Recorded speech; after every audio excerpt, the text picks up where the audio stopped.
ଭଲ ଲୋକ ସବୁବେଳେ କଷ୍ଟ କାହିଁକି ପାଇଥାନ୍ତି? ଏହା ଗୀତାର ସାର ଅଟେ।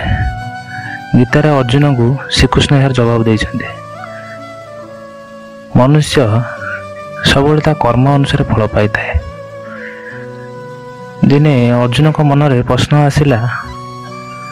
ସେ ଯାଇ ଶ୍ରୀକୃଷ୍ଣଙ୍କୁ ପଚାରିଲେ, ସଖା, ଯିଏ ଭଲ କାମ କରୁଛି ସେ ଏତେ କଷ୍ଟରେ କାହିଁକି ରହୁଛି? ଆଉ ଯିଏ ବହୁତ ଅଧର୍ମ ଏବଂ ଅନ୍ୟାୟ କରୁଛି ସେ କେତେ ଏତେ ଖୁସିରେ ରହିପାରୁଛି? ଶ୍ରୀକୃଷ୍ଣ କହିଲେ, ମନୁଷ୍ୟ ତାର କର୍ମର ଫଳ ପାଇଥାଏ। କର୍ମର ଫଳ ଏହି ଜନ୍ମରେ ସେ ପାଇଥାଏ। ଶ୍ରୀକୃଷ୍ଣ କହିଲେ, ଅର୍ଜୁନ, ମୁଁ ତୁମକୁ ଏକ କଥା ଶୁଣାଉଛି, ଶୁଣ। ଗୋଟିଏ ରାଜ୍ୟରେ ଦୁଇ ଜଣ ବ୍ୟକ୍ତି ରହୁଥିଲେ। ଜଣେ ଦାନ ଧର୍ମରେ ବିଶ୍ୱାସ ରଖୁଥିଲେ, ଭଲ କର୍ମ, ମନ୍ଦିର ଯାଉଥିଲେ, ପୂଜାପାଠ କରୁଥିଲେ। କିନ୍ତୁ ଆଉ ଜଣେ ରହୁଥିଲା କି ସେ ବହୁତ ଅଧର୍ମୀ, ଚୋରି କାମ କରୁଥିଲା। ଦୁଇ ଜଣ ଏକ ମନ୍ଦିର ଯାଆନ୍ତି। ଜଣେ ଯାଆନ୍ତି ଠାକୁରଙ୍କ ଦର୍ଶନ କରିବା ପାଇଁ, ପୂଜାପାଠ କରିବା ପାଇଁ, ଆଉ ଜଣେ ଯାଆନ୍ତି ସେଇ ମନ୍ଦିର ଚପଲ ଚୋରିବା ପାଇଁ। ଦିନକର କଥା, ଦିନେ ବର୍ଷା ହୋଇଥାଏ। ମନ୍ଦିରରେ କେହି ନଥାନ୍ତି। ଏତିକିବେଳେ ଚୋର ଭାବିଲା ଯେ ମନ୍ଦିରରେ ଯାହା ସମ୍ପତ୍ତି ଅଛି ମୁଁ ନେଇଯିବି। ଏହା ସହିତ ସେ ଯାହା ଥିଲା ଧନ ସମ୍ପତ୍ତି ଚୋରି କରିନେଲା। ମନ୍ଦିରର ପୂଜାରୀ ଦେଖିଲେ ଯେଉଁ ବ୍ୟକ୍ତି ସବୁଦିନ ପୂଜା କରିବାକୁ ଯାଆନ୍ତି ଆଉ କେହି ନାହାନ୍ତି। ତାଙ୍କୁ ଧରିକିରି ଚୋର ବୋଲି ଭାବି ବହୁତ ମାର ମାରିଥିଲେ। ବହୁତ କଷ୍ଟରେ ସେ ସେଠୁ ଖସି ଆସିଥିଲେ।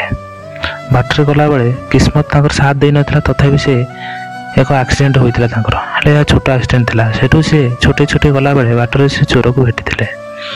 ଚୋର ମନେ ମନେ କହୁଥାଏ, ଯାହା ହଉ ଆଜି ମୋର କିସ୍ମତ ଖୋଲିଗଲା, ମୋତେ ବହୁତ ଧନ ପ୍ରାପ୍ତି ହେଲା। ଏହା ଶୁଣି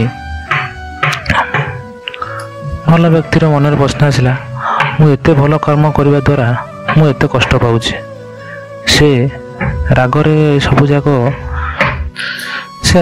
ଘରରୁ ସେତେ ପୂଜାପାଠ କରୁଥିବା ଫଟୋ ଗୁଡ଼ିକ ସବୁ ଫୋପାଡ଼ି ଦେଲା।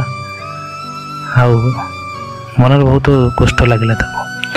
କିଛି ଦିନ ପରେ ଦୁଇ ଜଣଙ୍କର ମୃତ୍ୟୁ ହେଲା।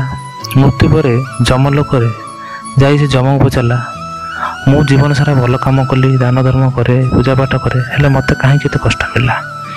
ଯମରାଜା ହସିକି କହିଲେ, ତୁମେ ଯେଉଁଦିନ ତୁମର ଆକ୍ସିଡେଣ୍ଟ ହେଇଥିଲା ସେଦିନ ତୁମର ଶେଷ ଦିନ ଥିଲା। କିନ୍ତୁ ତୁମର ଭଲ କର୍ମ ପାଇଁ ତୁମର ସେଦିନ କିଛି ହେଲା ନାହିଁ। ତ ଏ ବ୍ୟକ୍ତି ଜୀବନରେ ବହୁତ ଧନ ରତ୍ନ ଲେଖା ହେଇଥିଲା, କିନ୍ତୁ ତାର କୁକର୍ମ ପାଇଁ କେବଳ କମ୍ ଧନ ତାକୁ ମିଳିଥିଲା। ଏହି କଥା ଶୁଣିବା ପରେ ଶ୍ରୀକୃଷ୍ଣ ଅର୍ଜୁନକୁ କହିଥିଲେ, ଅର୍ଜୁନ, ତୁମର ଉତ୍ତର ମିଳିଲା। ଏ ସଂସାରରେ ବ୍ୟକ୍ତି ଯେଉଁ କର୍ମ କରେ ତାର ଫଳ ଏହି ଜନ୍ମରେ ତାକୁ ମିଳିଥାଏ। କେବେ କର୍ମର ଫଳ ବ୍ୟର୍ଥ ଯାଏ ନାହିଁ।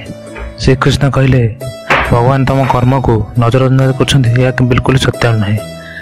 କାରଣ ଭଗବାନ ସବୁବେଳେ ଭଲ କାମ କରୁଥିବା ଲୋକଙ୍କ ସହିତ ସାଥ ଦେଇଥାନ୍ତି।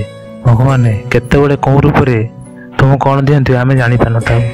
ତେଣୁକରି ସବୁବେଳେ କର୍ମରେ ବିଶ୍ୱାସ ରଖିବା କଥା ଏବଂ ସବୁବେଳେ ସତ୍କର୍ମ ଏବଂ ଭଲ କର୍ମ କରିବା କଥା। ଜୟ ଶ୍ରୀକୃଷ୍ଣ।